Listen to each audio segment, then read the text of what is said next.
The organ was still playing when Princess Anne saw the flash of blue against Camilla's black coat. For one frozen second, nobody understood why Anne had stopped walking. Then her face hardened.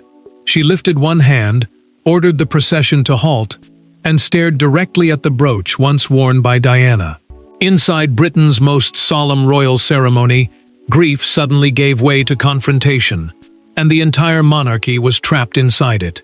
Before we go deeper into what this really means for the royal family, make sure to subscribe so you don't miss a single update. Anne stepped out of formation.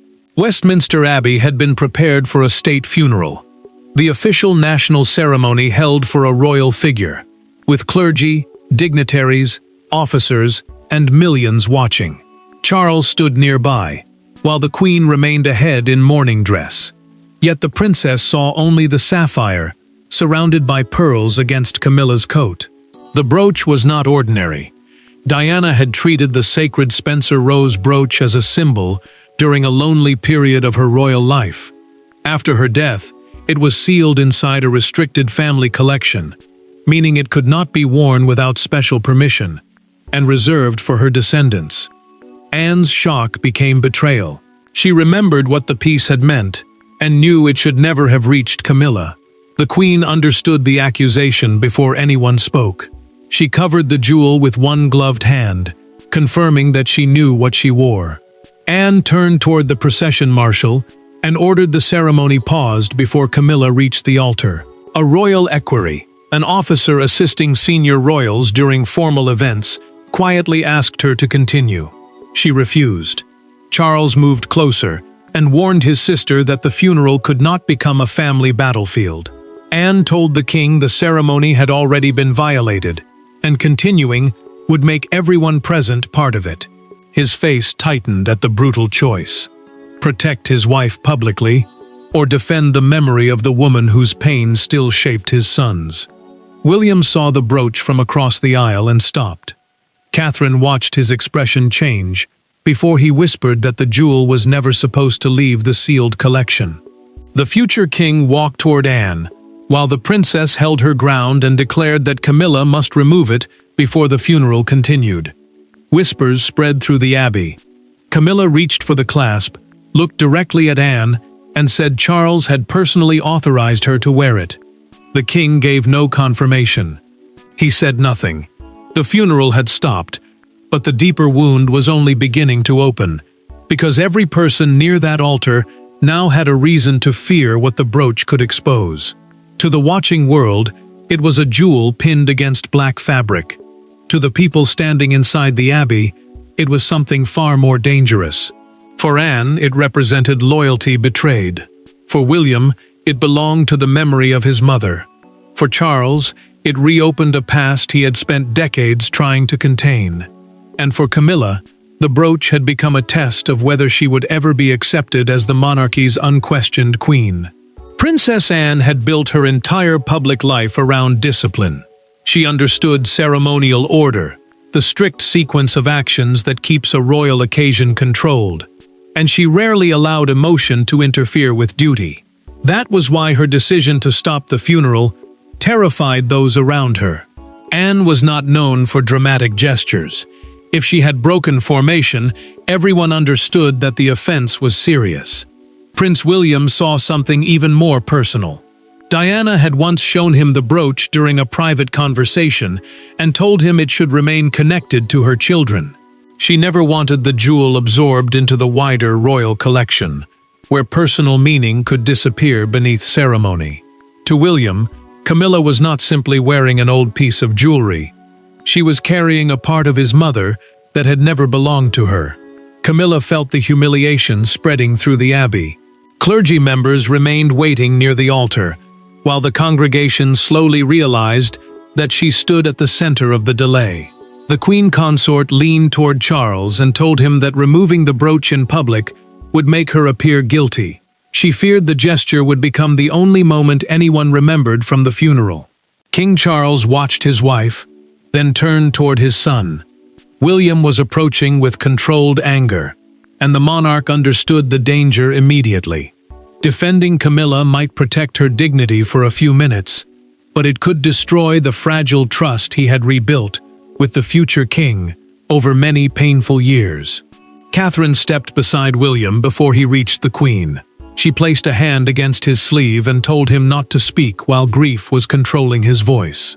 The prince paused, breathing hard, but refused to return to his place until the brooch was removed. Anne then asked Camilla where she had obtained it. The Queen answered that the jewel had arrived in her dressing room that morning inside a velvet box carrying the monarch's insignia, the official symbol used to show royal approval. Her words changed the mood instantly. This had not been a careless choice made at the last moment. Charles examined the box when an aide brought it forward. His face tightened as he studied the seal. It belonged to an old private inventory system that had been discontinued years earlier. Someone had used royal authority to make the delivery look legitimate. Anne watched her brother turn the box over in silence.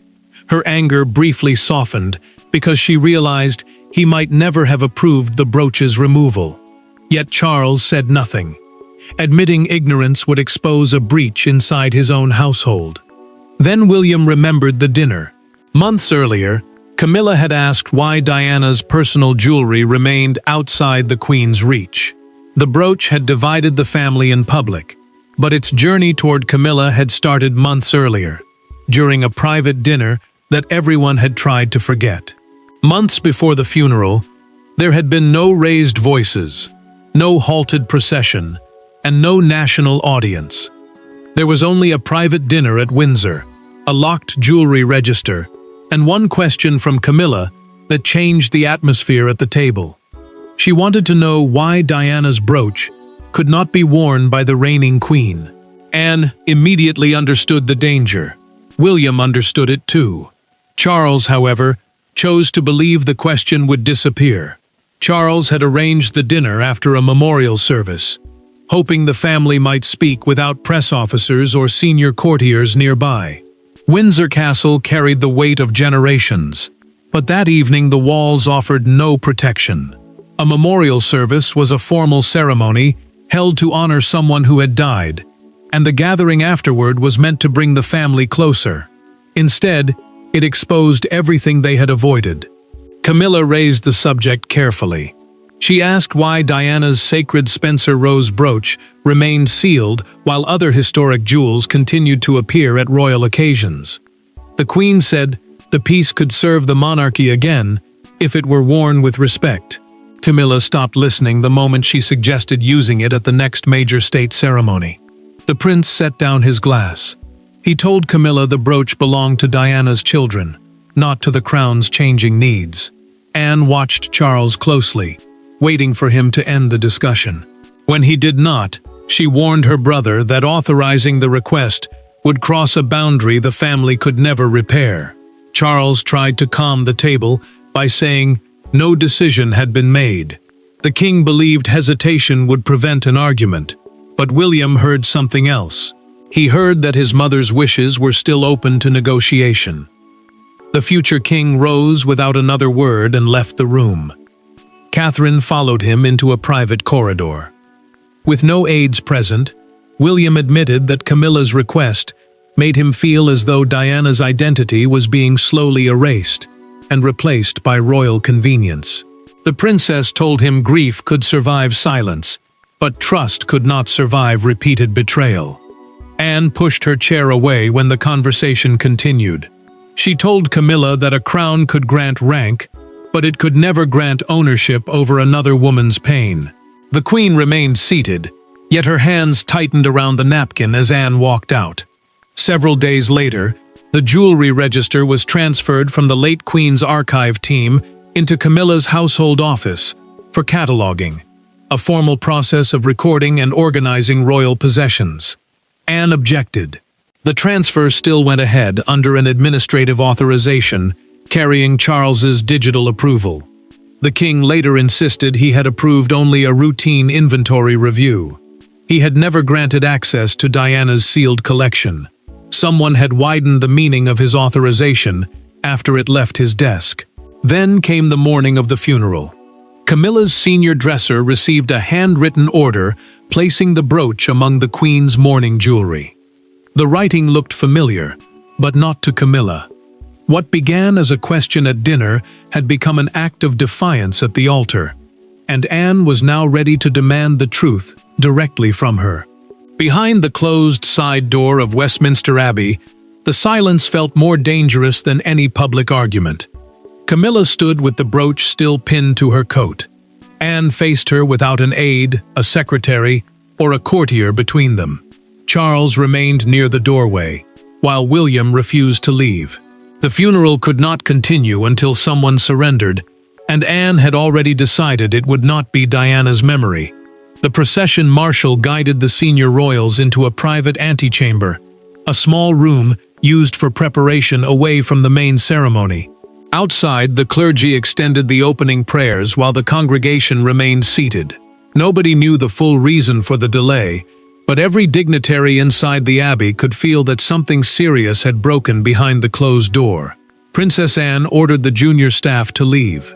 Catherine stayed beside William, while the king remained close to Camilla. Without palace officials to soften the words, the confrontation became brutally personal. Anne told the queen to remove the brooch and explain how it had reached her. Camilla refused the accusation hidden inside the demand. She insisted she had worn what was prepared for her under royal authority, and would not accept being treated like a thief in the middle of a funeral. Prince William stepped forward. He told Camilla that authority could not erase his mother's wishes, and no title could turn Diana's private belongings into public costume. The future king's voice remained controlled, but the pain beneath it filled the room. Camilla looked directly at him. She said she would not spend the rest of her life being treated as an intruder whenever Diana's name entered a room. The queen's anger was real, but so was the exhaustion behind it. Anne moved close enough to unclasp the jewel herself. Then she stopped. She held out her palm and waited. Camilla stared at the hand for several long seconds. Finally, she removed the brooch, pressed it into Anne's palm and said, "You have made your judgment." Catherine examined the rear clasp. Beneath the hinge, she noticed a tiny archive number scratched into the metal. William recognized it immediately. The code belonged to a restricted vault compartment, a sealed storage space that required 2 separate approvals before it could be opened. Charles admitted that he had supplied one authorization for the earlier inventory transfer. The second should have come from the keeper of the royal collection, the official responsible for protecting and recording historic royal objects. Yet that official had already denied approving anything connected to Diana's jewelry. Camilla's anger vanished. Fear replaced it. She asked Anne whether someone had wanted her to wear the brooch and be discovered. The princess closed her fingers around the jewel and said the answer would be inside the palace access log. Only then did Anne allow the funeral to resume, with the brooch locked in her personal custody. The ceremony moved forward, but the family no longer believed the jewel had reached Camilla by chance, and the search for the second authorization began before the funeral had even ended. The most powerful person in the room was not the one wearing the crown. It was the person who could prove how a sealed royal vault had been opened. Within an hour of the funeral, Anne ordered the access records preserved. Charles returned to Buckingham Palace carrying the knowledge that his own authorization had been manipulated. And Camilla entered the building without the brooch, unsure whether she had been exposed or deliberately sacrificed. Princess Anne demanded an immediate internal review before anyone could alter the evidence. As a senior working royal, meaning a family member who carries out official duties for the crown, she had enough authority to force every office to cooperate. No access log, jewelry record, security entry, or household message could be deleted until the brooch's root had been rebuilt. The struggle quickly moved beyond one missing jewel. Charles controlled the monarch's private office. Camilla had her own household staff, and the royal collection managed historic royal objects. Each group protected different interests. Yet Anne held the moral pressure because she had stopped the funeral in public, and nobody could now persuade her to bury the truth in private. King Charles sat alone in his study and followed the authorization trail line by line. His original approval had been copied into a separate request containing Diana's sealed inventory code. The monarch set the file down without speaking. Someone had taken a routine decision and turned it into permission to open a restricted vault. Camilla entered and closed the door behind her. She asked Charles whether he believed she had arranged the theft. The king looked at her, but no answer came. His silence wounded the queen more deeply than Anne's accusation, because it revealed that even her husband no longer knew whom to trust. Prince William arrived moments later carrying the velvet box. He placed it on his father's desk and said he did not want revenge. He wanted protection. Diana's possessions could not become ceremonial tools whenever the palace needed a symbol. Charles met his son's eyes and promised that Camilla would never wear the brooch again. The access log delivered the next blow. 3 nights before the funeral, the vault had been opened using Charles's approval code and a second credential issued from Camilla's household office. That credential belonged to her private secretary. Security footage destroyed the easy explanation. The secretary had been outside London when the vault was entered. Someone had duplicated the authority, passed through palace security under a false identity, and left no obvious name behind. Anne received the finding while still wearing her funeral uniform. She sat down slowly. The scandal was no longer only about Camilla's judgment. Someone had engineered a breach designed to divide the family during a national ceremony. Then the investigators found one final entry.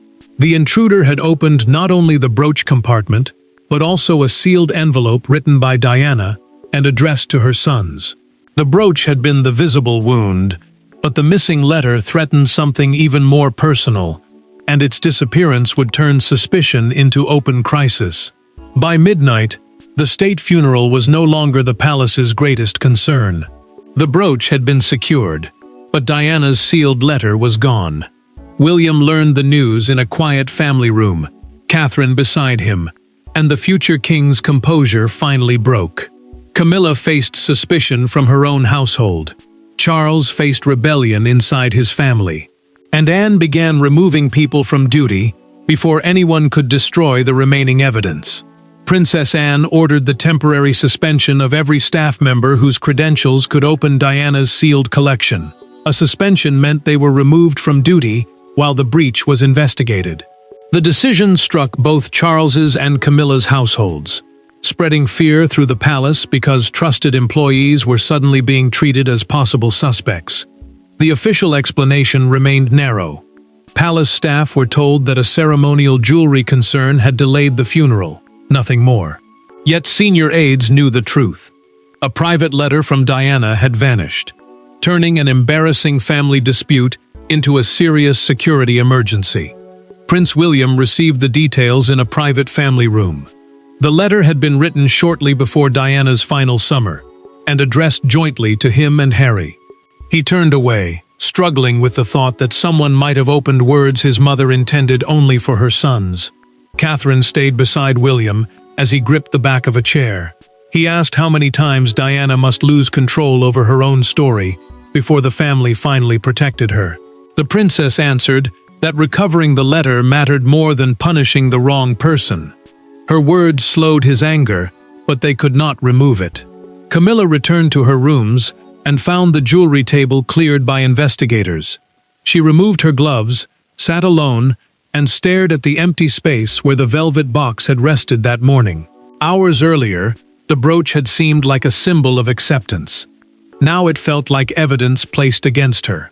The queen called Charles and asked whether she was still queen inside her own household. The king answered that the investigation had to continue without protection for anyone, including her. Camilla ended the call without replying and closed the door herself. A palace messenger then remembered delivering the velvet box after receiving it from a senior archivist.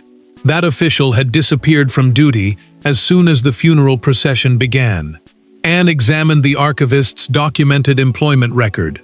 He had once worked beneath an official fiercely loyal to Diana, and had recently protested the transfer of her personal collection into Camilla's administrative control. The princess understood the motive, but not the full plan. Before security could find him, a message reached William through a private palace channel. The sender promised to return Diana's letter, but only if the prince came alone, without Charles, Anne, or palace protection. The crisis had begun with Camilla wearing the brooch, but the next decision belonged to William, and he would have to make it without the crown standing behind him. William was prepared to meet the missing archivist alone. He was not prepared for Camilla to stop him in the corridor. With no aides present and no royal office controlling their words, she admitted that she had wanted to wear Diana's brooch, but swore she had never ordered it removed from the vault.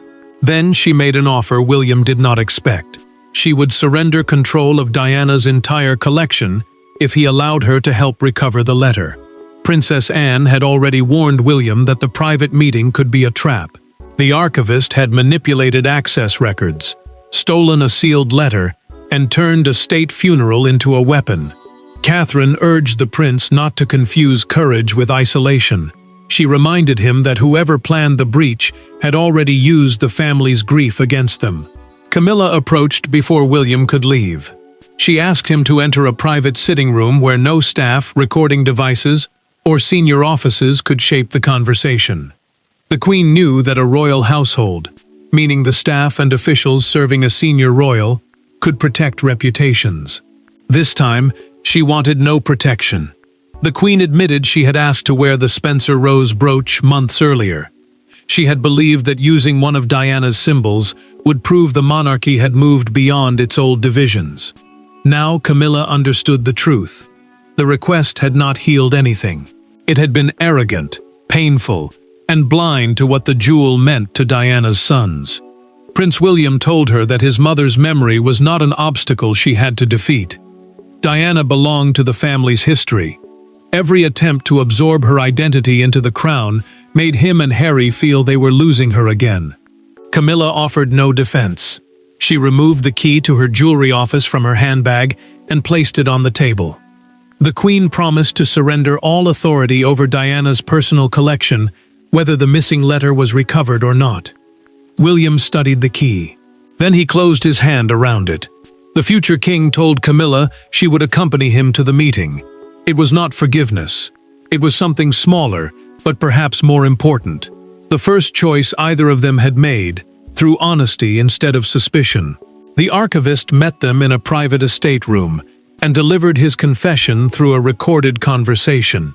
He admitted removing Diana's letter after learning her collection might be placed permanently under Camilla's control. He had planted the brooch inside her funeral box to force the family to confront the transfer. The archivist said he expected the Queen to wear it and Anne to recognize it. He had engineered the funeral interruption as a public alarm, never imagining the damage would spread so far. William recovered the unopened letter. Camilla returned beside him, carrying no brooch and offering no excuses. The missing letter was finally safe, but the image of Anne stopping the funeral had already escaped the abbey, and Britain was demanding to know what its royal family had tried to hide. By sunrise, one image had overwhelmed every other moment from the funeral. Princess Anne, standing rigid in the aisle, Camilla's hand covering a sapphire brooch, and William staring across the abbey in disbelief. The palace could control access logs and private rooms, but it could not control what millions had already witnessed. Diana's name returned to every headline, and the monarchy faced a public judgment sharper than anything spoken behind palace doors. News organizations replayed the interrupted procession again and again. They placed the brooch worn by Camilla beside older photographs of Diana wearing the same piece. The debate quickly moved beyond ceremony. People were no longer asking why the funeral stopped. They were asking who had the right to carry Diana's memory, and whether royal rank could ever outweigh a family's private grief. Buckingham Palace issued a formal statement, an official message released in the monarch's name, confirming that the jewel had been removed from a restricted collection without proper authorization. It also stated that Anne had intervened to protect established family instructions. The words cleared the princess, but they exposed the seriousness of the breach. Camilla understood the danger immediately. The statement proved she had not ordered the vault opened, yet it also confirmed that she knowingly wore a jewel she had already been warned carried deep emotional meaning. The Queen told Charles that innocence in the theft would not erase the public meaning of her choice. The King could not disagree. Anne rejected every suggestion that she express regret. She told Charles that ceremonial dignity would have meant nothing if the family allowed a private violation to pass without challenge. The princess had broken the order of the funeral, but in her mind, silence would have caused the greater damage. Outside Buckingham Palace, a crowd gathered beneath the balcony as the morning newspapers arrived. The same image appeared across the front pages. One headline declared, "Anne's hand stops the crown." People placed white roses beside a photograph of Diana, wearing the Spencer Rose brooch, turning the gates into a public tribute. A national broadcaster sharpened the meaning that evening.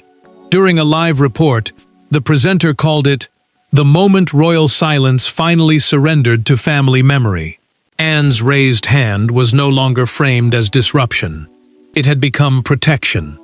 The palace then confirmed through a documented investigative statement that the archivist had acted alone. He was dismissed and referred for legal investigation, ending claims that Camilla secretly ordered the vault opened. Prince William announced that Diana's personal jewelry would enter an independent family trust, a legal arrangement that protects possessions for chosen beneficiaries. He and Harry would control it for their children. Camilla formally surrendered every claim to wear or manage the collection.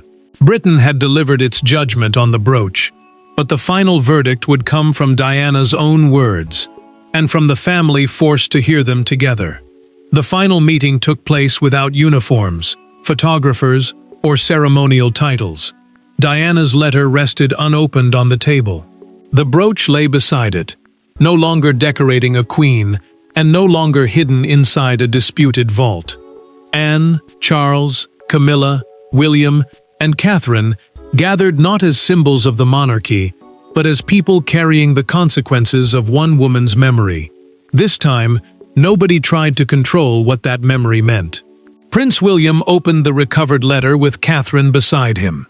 Later, he shared its central message with Charles, Anne, and Camilla through a private family reading.